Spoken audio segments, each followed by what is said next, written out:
support our coverage with a free account on Privacy, the service that keeps you protected when shopping online. Get $5 to try it now by using promo code QZZ2J. Anyway, Jacob, how you doing, man? Doing super well. What about you? I'm doing well, too. Yeah. Thank you. Good to be here. Yeah, really. Yeah. Did you have any problems flying in? Oh, that was really hard. Yeah. Yeah. A lot of company here, a lot of good product. Yeah. So it's great to be at CES. That's for sure. You are the founder of Queva. Am I pronouncing that properly? Queva, yes. Queva. Okay. Yes. And it looks pretty compact and fun. So what do we got here? Yeah, so this is a smart pet tracker made to monitor pet health and behavior. So the goal basically is to always keep your pet healthy basically with that. So everything is linked to an app, and basically on the app you have access to a health score for your pet. So general health score, so you're gonna like take in consideration the age of your pet, the weights, like everything that we're tracking with the device basically, and also the calorie expenditure. And when we detect something like a problem on your dog, like example is scratching too much or like head shaking, we're going to ask you a couple questions on the app. So you're going to have a couple questions to answer, and it's going to arrive to the solution. So what you can do basically to always keep your pet healthy. So I wear one of these. Yes. And I'm sure you probably have one on as well. Yes, Look at that. Oh, exactly. Look at our watches here. We'll talk about that later. Who's got the best one, you know? Apple. Yeah, oh, yeah. Mine's a Samsung, you know. Like I said, we'll talk about it.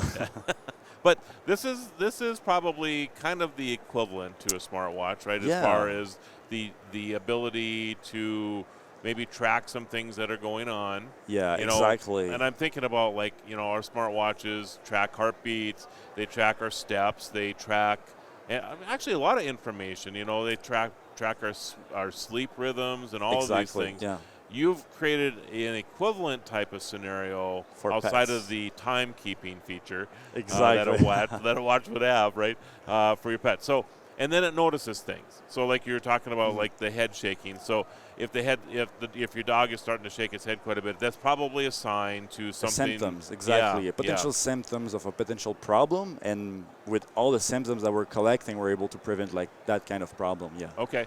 And does it have like standard tracking and that type of thing in it too? So, you know, like for your dog, is there GPS in the unit? Of course we have the GPS. Yeah, exactly. We have the GPS. We don't consider like our device as a GPS tracker since my focus is really like the health and the behavior, but for sure we do have the GPS. Well, I think it's one of those things that if you don't have it, people are going to say, why don't you have it in there? Because I don't want to have my dog wearing two things, right? Exactly. So, interesting. So what kind of, can you give me like a case scenario or a study or something or maybe even a story that somebody has shared with you about you know, something that maybe their dog had, you know, that this picked up that they hadn't noticed about their dog? Yeah, so the story is really like for the ears infection, sorry. So basically when the head is shaking a little bit, or like when it's scratching is more than usual, we're gonna ask a couple questions. So we got like so a dog having this problem recently, and it was exactly how we to prevent basically the ears infection, because before having the ears infection, like the bacteria like develop and everything, like the dog will scratch his ears a lot, and basically based on that, since we're detecting all the motion, we're able to prevent the owner basically and ask a couple questions basically to arrive to a potential solution, which was to clean the dog ears. So it's pretty easy as a solution. Gotcha. Instead of going to the veteran, spending tons of money when it's too late. And that's kind of the point, isn't it? Is that if it's early detection, you can save yourself a lot of money, and you pay your pet a lot of I don't know what you want to call it, but certainly maybe prevent a sickness or exactly. It's preventive health earlier. Exactly, and you can also save stress for your own as a dog owner. Yeah, it's really stressful. It takes time to go to the vet, and we're not there to replace the vet. The vet is still really, really important, and I will say we need the vet. The same thing for a human. We have watch, we have a lot of wearable device. We still go to the doctor sometime.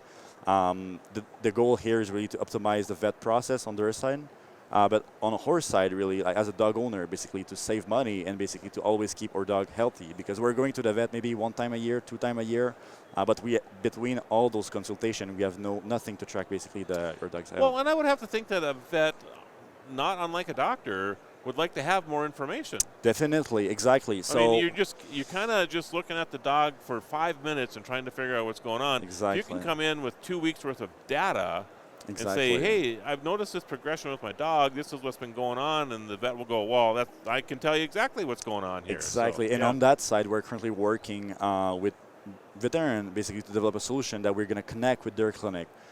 So they're going to be able to have all the data remotely for their customer. So that will be really helpful for the customer itself, for the dog owner, but also for the vet, because it's going to optimize their process on their side, because they're going to get like a lot of data remotely without, spending times for the consultation. Yeah, absolutely. So how do we find more about your product? So on our website, so quevapets.com. Okay. So yeah. And do you have, I know we talk a lot about dogs, but do you have the same solution for other animals as well? Yeah, so not currently. I have a little gerbil. I was wondering that. No? Not now, maybe in the future. Okay, that would be fantastic. My goldfish too. Oh yeah, goldfish. Yeah, I spent 22 cents on that thing, I'm just letting you know.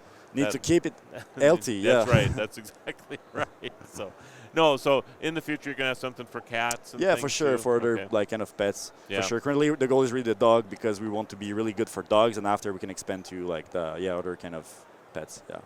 And are you taking, and I know this is a little bit of a privacy issue, but are you able to take like a crowdsourcing type of scenario, so that as your AI becomes more learned about certain symptoms on dogs, that you'll be able to help treat them a little better in the future? Yeah, Does that definitely. make sense? Yeah, exactly. Definitely making sense. So we're training basically with like all the data we're collecting, but in terms of privacy, there's no like, I would say, data on like on our side. We're just getting like raw data. So that is like how we like process those data. So yeah. Okay, interesting.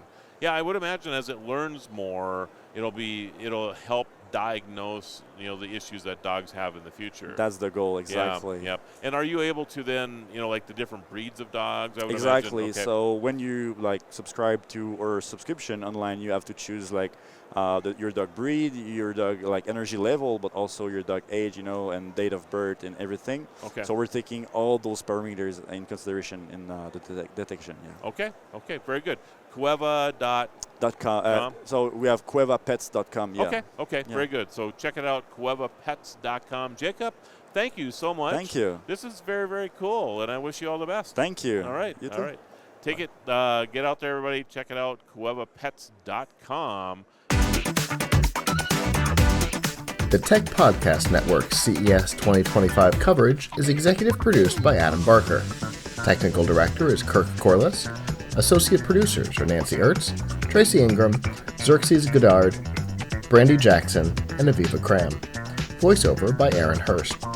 Our hosts are Marlo Anderson, Don Bain, and Scott Ertz. Studio and equipment are provided by PLUGHITZ Productions. The TPN studio executive is Todd Cochran.